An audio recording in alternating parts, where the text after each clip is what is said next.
I wanted to thank all of you for being here. I know that every one of you meant something to him, and he would be so proud that you're here with him and remembering him.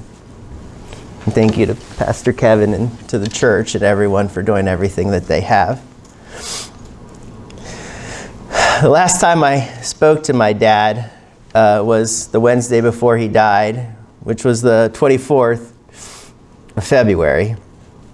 I was driving home after Bible study, and he had told me that he had fallen twice that week. And one of the times he had fallen near the mailbox and he couldn't get up, and he had gotten stuck there for a little bit. And listening to him talk about that, it hurt so much to hear about him struggle. And I remember when I got off the phone, I said to Michelle, I just don't know how to help him. I just hate to see him suffer. 2 days later, on the 26th of February, my mom and sister called me just before 2 o'clock. I didn't get to the phone in time, but they sent a text message, and it just shocked me. I kept looking at it. I didn't understand it. It couldn't be right. So I called Mom, and I could hear her breathing really hard, and I could hear the EMTs in the background. I could hear them saying that they weren't able to resuscitate him, and that they were going to call the doctor and say that he had been deceased. And I tried to keep it together just for that minute. But then my son Jack came down the steps. He said, "What's wrong?" And I said, "Pappy died." And I just sat on the ground, cried. I hate that day. I know you're not really supposed to say that, because I know that he's in a better place. And you could acknowledge something in your head and feel very differently in your heart. And I know that grief is a process, and it's something that we all go through. And I know that even Jesus wept when Lazarus died. And he knew he was even going to bring him back. So it's okay that we share in that time of sorrow and grief. I wanted to share with you, though, a couple of things that were meaningful to me that people had shared. And many of you have shared very wonderful things, so I just selected a very few of them. From his friend Fred, he wrote, "I think I've had a Harold moment every day since he passed, usually with some tears. I called him every evening. Thank you, all, for giving him joy and making him proud. I heard about all the things that were happening at church, Jonathan. I was told every time Jeremiah was putting something together. I was told every time Tabitha sang a song, every time Charles played football, every video and piece of art that Tamara made. He was so proud of you. When I would drive truck, he would call and talk for hours about what you guys were doing. And being a dad that had 2 kids that loved Jesus, I can promise you there is no greater gift than passing knowing that his children are people that love the Lord." I share with you something from a lady named Lou Bear in the Navajo Nation. She wrote this, "I have to share this with you. Your dad didn't have all the money in the world. But when he heard about a little girl on the reservation whose family's roof caved in and they had no home, he came out and he built her and their family a home. You have no idea. But your father was the talk of this town as a hero, and he was a hero to that family." I recall with my own wife, she was so afraid to meet my dad for the first time, thinking that he would have high expectations for her and maybe she wouldn't measure up. But from the moment he met her, my mom and dad and God all love Michelle very much. And I even remember right when we first met, he needed help. And my dad was like, he didn't even hesitate for 1 second. Not even 1 second. Of course, he would drop everything. Help. And that's what he did many different times over the years. In fact, 5 days before he passed, it was Michelle's birthday. And he sent her, in fact, this is the last text message I ever got. Happy birthday, Michelle. I love you and Jonathan very much. I'm so glad that God in his perfect wisdom saw fit to put you in our lives. We are a blessed family that you are my son's wife. I could not have asked for a better one. I thank God that you're my daughter-in-law, and I hope that you have a wonderful day. Happy birthday. And I know we got to share in that beautiful moment, because I text back to Dad and I said, wow, Dad, that's probably the most eloquent thing I've ever heard you write. But if he was given the chance, he would say that to all of you. He just had a hard time always expressing what was really in his heart. But he really did care about his family and friends, and he loved you very, very much. He really, really did. I know that his dad, Harold Sr., isn't here right now, but I wanted to just tell you when you see this, Granddad, that he loved you so, so much. Like, that was the prime directive of his life, to try to make you proud. And that's why he wanted to talk to you about Jesus so much, because he just loves you so, so much. But he loved all his family. He loves his brother Darren and his brother Joe, who passed away, and all of their family. And he loves all of you. And I know that's what he would want to tell you more than anything now that he's with the Lord. If he could just say one thing, just how much he loves you and cares about you. And I just think about every one of you, even his family and his friends, and when he would talk about you, how his face would light up. And he would get that wry little smile. And he didn't even smile so much with his teeth, but with a little twinkle in his eye. That's when he was really happy.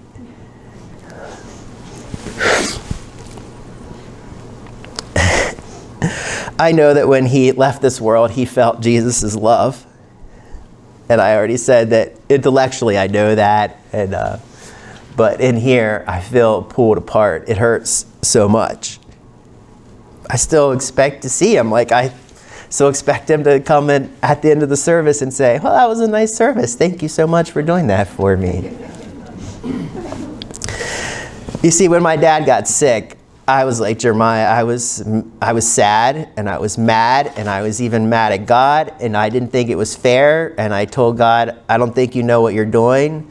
So can you just take some advice from me for once? Because I'm, an idiot, but I just didn't think it was fair. I watched him work so hard for so long, and he wanted to retire, and he just never got a chance to. And I know he wanted to travel and see things, and that would hurt me so much to think that he wasn't able to do that. But then God, in his infinite kindness and wisdom, showed me and shared with me in my heart the ability to see that now Dad can run and jump and be free to see all the things that he wanted to see. That if something was beautiful here on this earth, this world is but a small reflection of the beauty that God could make in heaven. And so all those places, whether it was the Grand Canyon and the Rocky Mountains and the glaciers of Alaska, that if those things surely are a reflection of God's creative and divine will in paradise. And now he can be with his son James, his mother and others, his brother and others who have passed. There's a couple things I always admired about my dad. There are so many people in this world that would make a distinction between their biological relatives and like their stepchildren. My dad was not one of them. And he would make no distinction between his birth children and his biological ones. And I always thought that's a rare gift in a person. He had such a soft spot for children. He loved to tease them and poke at them and grab them and pick at them, which often was an annoyance to them. But it was the only way he knew how to be connective. He wasn't overly emotional or able to express it in other ways. But he did want your life to be better, and that was his way of showing it. I remember many times he took vacation time to go on mission trips, to help other people, fix roofs, repair cars. You know, Dad was a bit gruff. I don't think I'm, telling any tales out of school by saying that.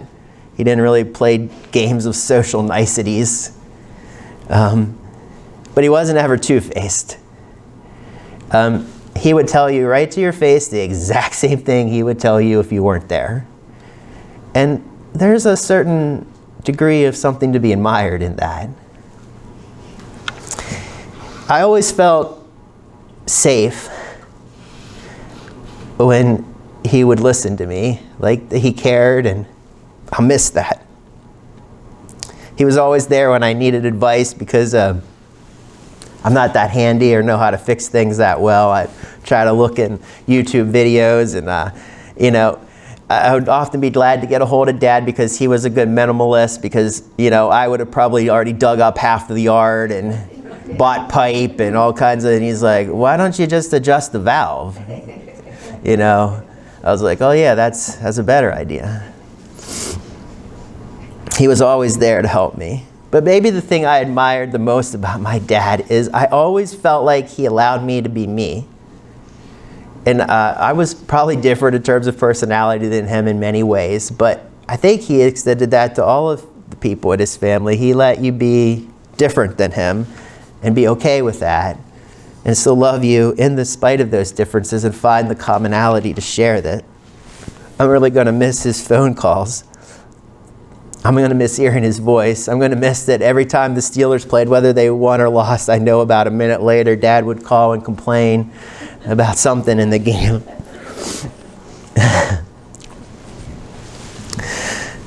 I'm going to miss that there was such a comfort in the shared past and history that we had. When you have that with someone, you can sit there and you don't really have to explain anything. They just get it. I remember when I was in elementary school, I was probably about 8 years old, and there was a take your kids to work day, and Dad took us to where he worked at Carlisle Tire and Wheel, and I was 8 years old, so I didn't really care about this. He just wanted to invite me into his world, but I wasn't wise enough to understand that, and I know that hurt him. And I've often thought about that, and I regretted doing that when I was 8 years old. So one of the happy points of my life was when I was in graduate school, and I was able to work where he worked for a summer. And I got to see his smiling face, and I got to see how proud he was when he got to tell everyone that I was his son.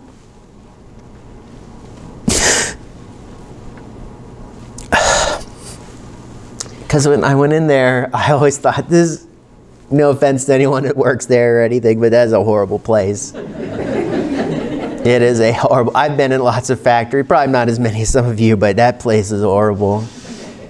I used to think they painted the windows outside. No, that's just the filth and the dust that covers you and coats you, and you just breathe in. And I thought, for a quarter of a century, he went there every day. And he worked hard so that I and other people could have food to eat and a place to live. And I'm so, so grateful to him. My dad was only a minor, really, when he became my dad. He was hardly more than a child himself. And what I remember about him when he was that age was he was always angry. He was always tired. He was always come home from work covered in filth and dirt and smelling really bad. And he worked swing shifts. He worked sometimes in the day, sometimes at night, sometimes in the evening. And all I knew is I didn't want to wake him up. Because honestly, I was a little bit scared of him. And to be real honest, some of the worst times in my life was seeing my dad lose his temper when he was, when I was really little. And at least a couple times, he hurt me or someone else in his family, and He had a pretty bad temper.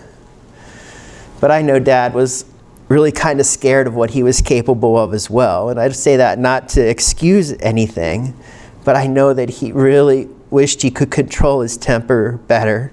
I know as the years went, he wished he could make those wrongs right.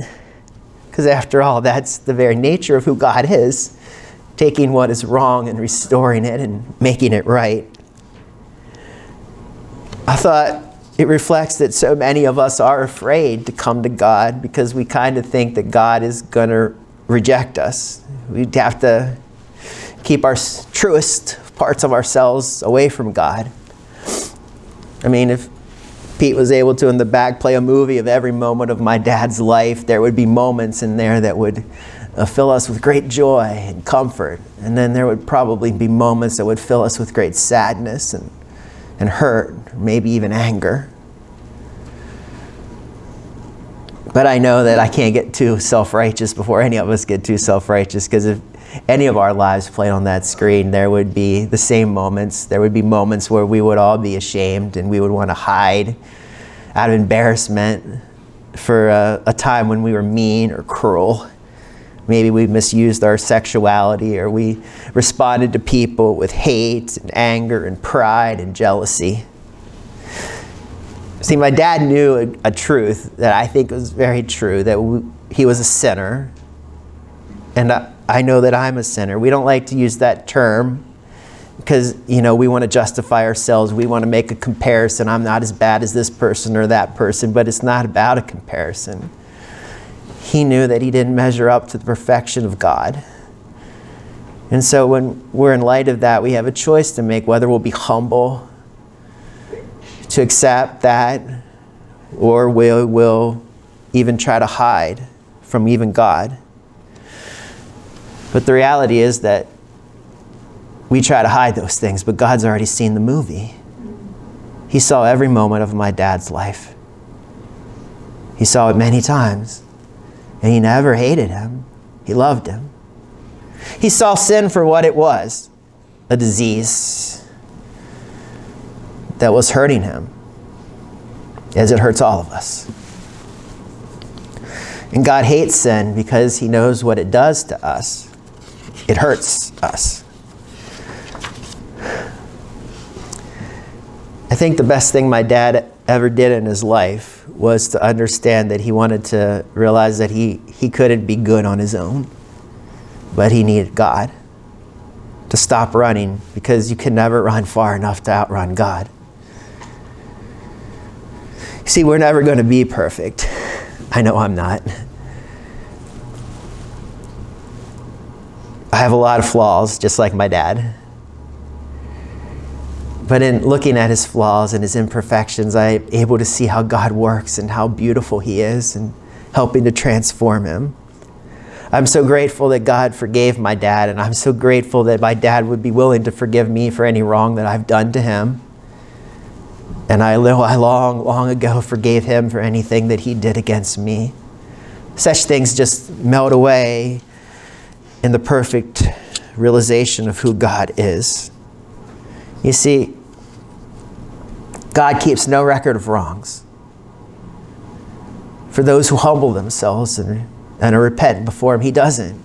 It's hard for us to understand that because, oh my goodness, we want to keep a record of wrong when people hurt us and mistreat us and misuse us. We want to keep that list so we can remember that pain. But that's not who God is. He doesn't keep that record of wrong. And all he asked is that we not keep that record of wrong either. So I know that today my dad would like us to be freed from keeping track of that record of wrong, to throw it away and start again, fresh living in the divine perfection of his perfect will. You see, when my dad left this world, I know that that moment he entered into seeing God. And when he did that, I think there was a couple things happening, and I could just feel like God almost let me feel it. And if you know me, I don't like to say that too often. I don't like to try to speak that God told me something, but I feel this in my heart. That he could see the depth of all the impact that he had made for good in the world, all the people that he had helped, all the things that had been a blessing. He could feel it. And yet at the same time, he could feel the weight of all the errors, the sins, the mistakes. And for a moment, you sense that great sense of shame. And yet then there's quickly this moment where God says, I'm not going to punish you for that. I will take the punishment. I'll take that punishment upon me. And it's just overwhelmed in this feeling of joy and uplifting as God's love just melts over us. And I stayed and it just kept thinking, like, melting. It's just like these things that are sinning and clinging and pulling him back just melted away off of him, so he could become more of who God always wanted him to be. And it is his wish that that would happen for each of us. I know I talked for a pretty long time, so I'm going to close with some words that a former Sunday school teacher, he wrote these words to me just the other day, but he was my Sunday school teacher when I was young. He wrote this about my dad. Sean Mills wrote, "It would be a lie if I told you things are going to be fine, because there are no easy days at first. But there's going to be times when a song will trip your memory, a smell, a laugh, maybe even a glimpse of a place that you both knew. And in that moment, remember that stands with you 4 of your very best friends. Your dad, or Harold, Jesus, your Heavenly Father, and the Holy Spirit. And all of them are with you now and always have been. And so when such moments come, celebrate those moments. Take just a moment to reflect and to smile, to know that you are loved. Friends, I know you know that already, but sometimes it helps to hear it again. To my dad, I just want to say, I love you. I'll always love you till I draw my last breath, until God calls me back to his kingdom. I just want to say thank you for being my dad. Thank you all for coming.